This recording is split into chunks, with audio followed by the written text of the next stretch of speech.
Ladies and gents, hello and welcome back to another video. Today we've got some cool stuff. We've got 3 devices we're going to be opening up. We have an iPhone 4, an iPod Touch 3rd gen, and an iPhone 7. Now these should all be running their original version of iOS, and we're going to talk about what that is once we get them opened up. Hopefully they have not been updated.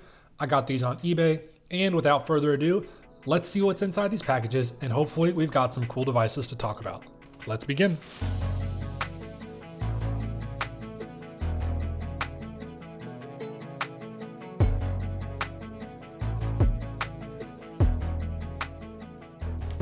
All right, here are all the devices. We've got our iPhone 7. This appears to be in the jet black color, which looks very similar to an iPhone 8 because of how shiny it is. Probably my second favorite iPhone 7 color, the first being the beautiful product red. I've got a 7 Plus here. This is completely dead. We're gonna get that charged. Here's our iPhone 4. I went ahead and plugged it in. You can see we do have the old Apple charging icon there. That's good to see. Very nice condition. This is, of course, a black model. The iPhone 4 did actually come with some accessories. We've got what appears to be original Apple earbuds. Definitely going to want to clean these. I don't know if we'll end up using those or not, but a nice gesture. And we also got what appears to be an original Apple 30-pin cable. Always nice to get one of those. Here's our iPod Touch. It is a 3rd gen, pretty clean back. I mean, there certainly are some scratches, but I have seen much worse than this. Of course, a 64 gig model.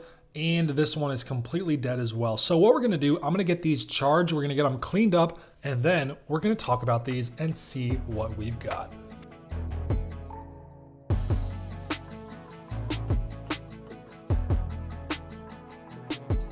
All right, it has been about an hour, so everything has been cleaned and it is probably charged. All right, so we will start from the oldest and work our way up to the newest. So here is our iPod Touch 3rd gen. Like we said, the condition is pretty good. The display does have a few scratches. You can see some down there at the bottom, but good news for us, this is running iOS 3.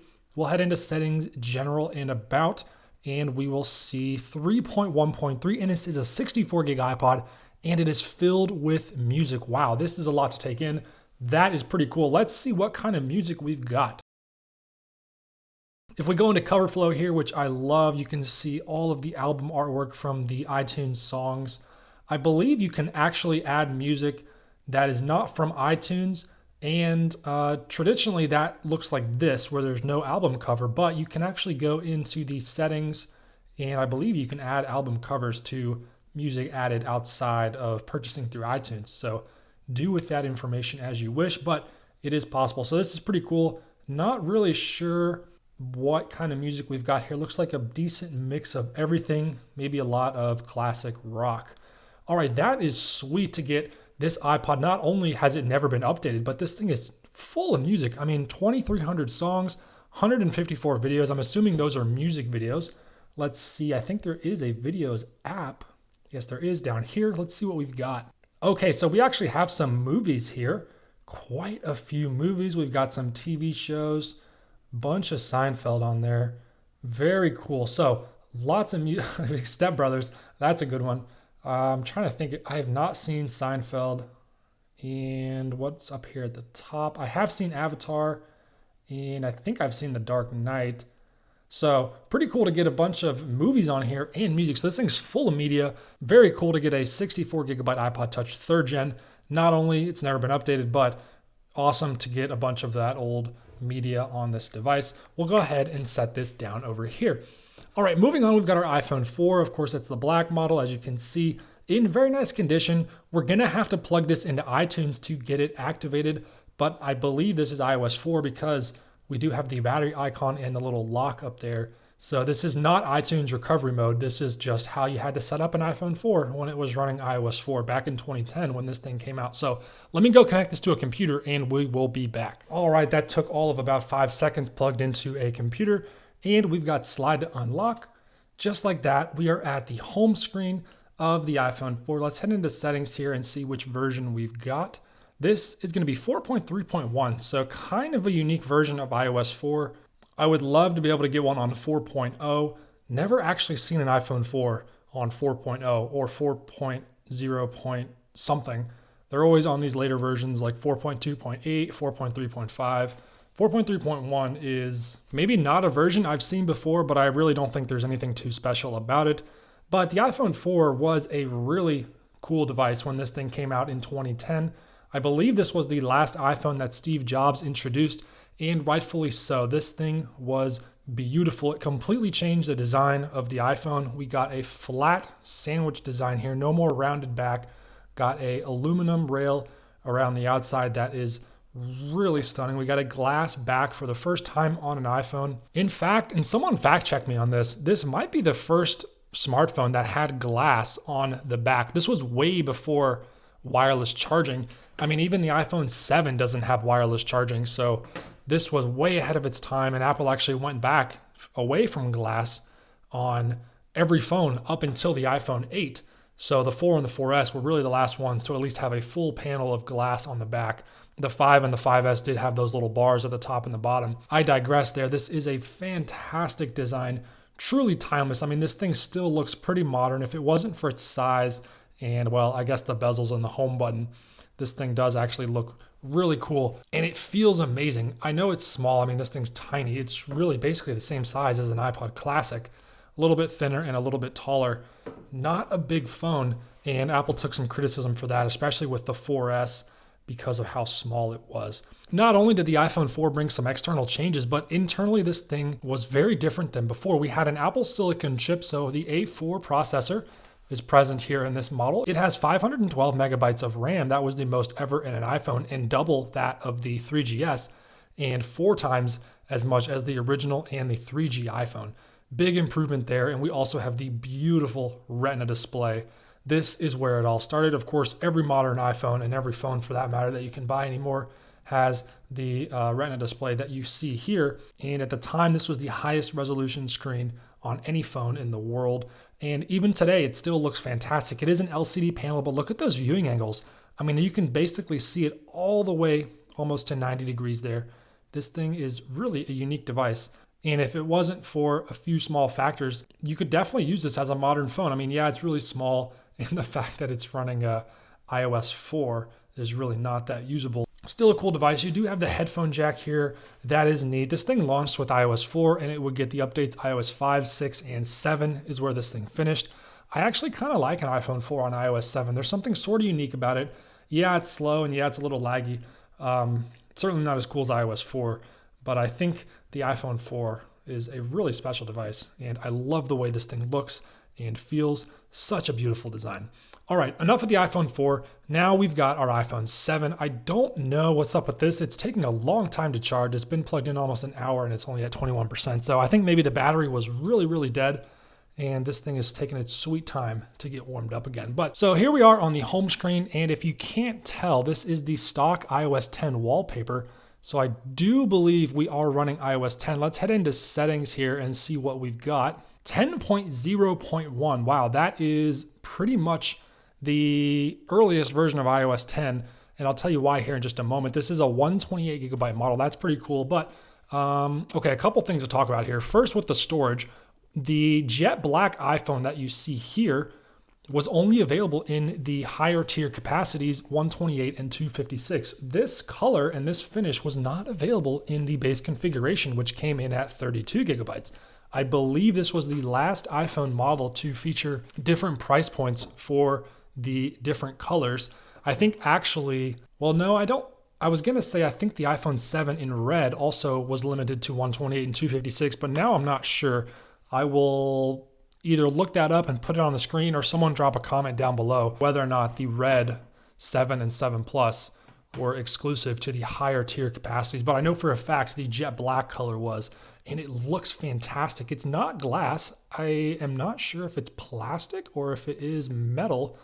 The side is definitely metal. The back, I really can't tell. You can feel the Apple logo, so it is made out of a different material there. So kind of cool. Look how shiny that is.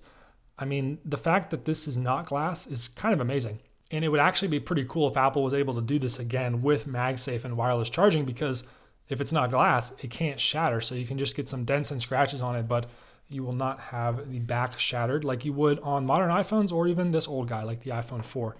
But okay, I'm rambling for a minute. What I wanted to talk about here was iOS 10, so 10.0.1. Now, I'm not 100% sure about this, but I've been told that 10.0 is basically non-existent. The reason for that is there was some sort of problem with 10.0 where Apple fixed and launched 10.0.1 basically as soon as possible. I don't know how many days since the launch of the iPhone 7, but 10.0.1 was basically immediate after that. So to find one on 10.0 is incredibly difficult to find, and there may even be some software problems associated with having one on 10.0. It was not a good launch for the iPhone 7, but of course, Apple fixed that, and the 7 went on to be a pretty good phone. Now, if you're picking up an iPhone 7 or 7 Plus today, you got to be careful because these actually do have some modem problems where the cellular goes out, and I think there's some problems with the microphones as well. These actually are not the most reliable phones, at least not here in 2025. But back when this thing came out, I think in 2016, this was a super cool device. Of course, we got the 7 and the 7 Plus. The 7 Plus was the first to feature that second camera, so this was the first iPhone to have 2 lenses, and the iPhone 7 Plus also had 3 gigabytes of RAM, the most of any iPhone at the time. The iPhone 7 was stuck with just 2 gigabytes. Now, a couple other changes here was the removal of the headphone jack, so that bad boy is gone, and that meant that this phone was now waterproof. So this was the first iPhone that Apple had certified as being waterproof. I believe it was 1 meter for up to 30 minutes. Is what they claimed, and I really wouldn't do that anymore, especially not on a cool collector's iPhone like this iPhone 7 here. When they came out and they were brand new, these things were in fact waterproof, and that was pretty cool. Another change was the camera, so we did get a camera bump there. Of course, we did have that on the 6 and 6S, but the iPhone 7 was the first base configuration model to feature optical image stabilization. So previously that had been limited to the Plus models. The 6 Plus had it and the 6S Plus, but the 6 and the 6S did not. And then here on the iPhone 7, optical image stabilization was introduced for the first time. Now, what I want to do, I'm going to go ahead and switch over here to this camera, and we're going to see how that looks. I am going to do 1080p 60, so you can see we can do 4K 30, but not 4K 60. So in order to keep the frame rates the same, I'm going to drop that resolution, and we're going to switch over right now. Okay, here we are on the iPhone 7. This is actually looking pretty nice. I am curious to see how different it looks on the computer. I don't record in HDR anymore, so the colors should look very similar. Not sure about the audio. We'll see how that sounds.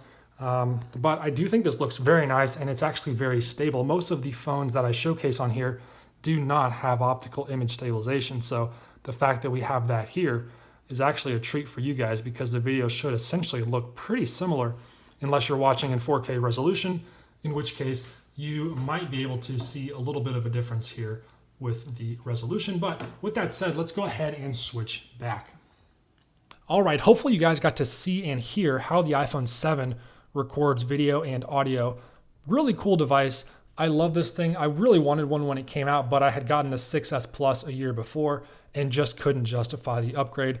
I think it looks fantastic. It feels really nice to hold, especially this jet black model. I think the iPhone 7 has some of the best colors, and it was the last iPhone to feature a metal back.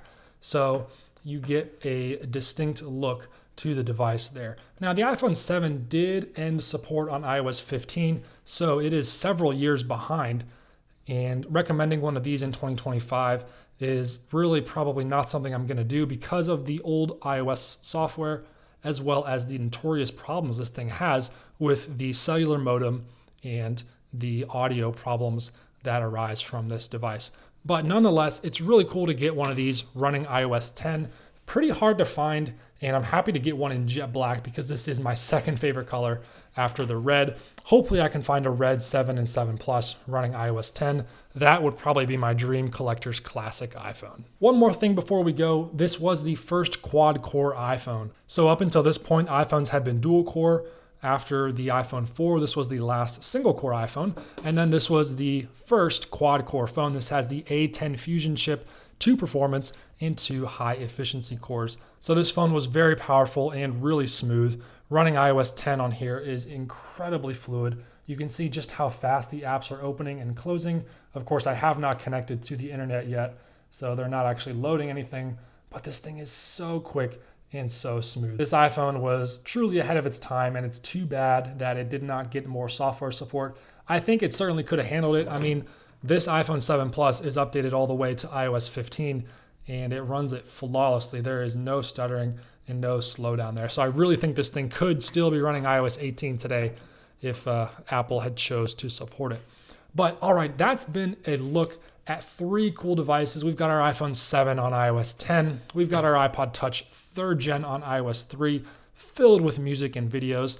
And we have our iPhone 4 running iOS 4. 3 different devices, all running their respective original versions of iOS. These are true pieces of Apple history. All right, this has been somewhat of a lengthy video, but I hope you guys enjoyed getting to see these old devices. That's gonna do it for this one. And as always, I look forward to seeing you guys in another one of my videos.